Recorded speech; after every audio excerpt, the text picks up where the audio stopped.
Chapter 3.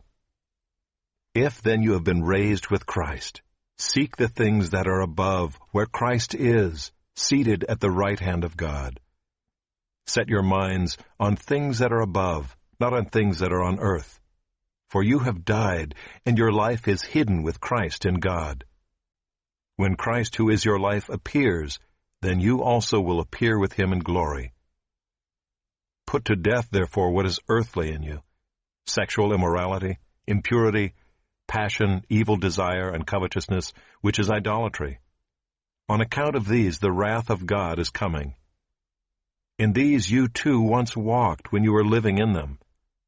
But now you must put them all away: anger, wrath, malice, slander, and obscene talk from your mouth.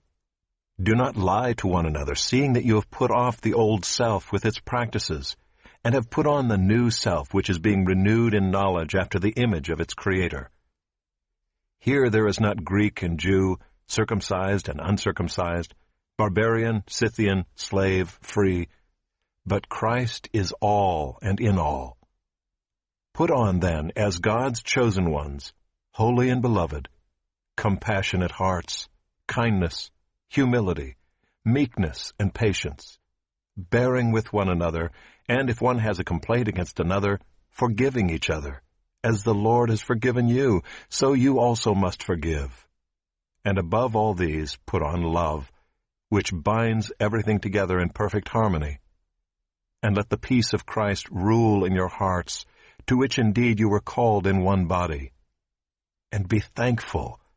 Let the word of Christ dwell in you richly, teaching and admonishing one another in all wisdom, singing psalms and hymns and spiritual songs with thankfulness in your hearts to God.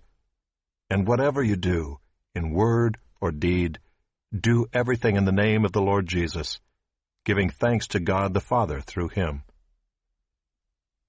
Wives, submit to your husbands, as is fitting in the Lord. Husbands, love your wives, and do not be harsh with them. Children, obey your parents in everything, for this pleases the Lord. Fathers, do not provoke your children, lest they become discouraged. Bondservants, obey in everything those who are your earthly masters, not by way of eye service as people-pleasers, but with sincerity of heart, fearing the Lord. Whatever you do, work heartily as for the Lord and not for men, knowing that from the Lord you will receive the inheritance as your reward. You are serving the Lord Christ. For the wrongdoer will be paid back for the wrong he has done, and there is no partiality.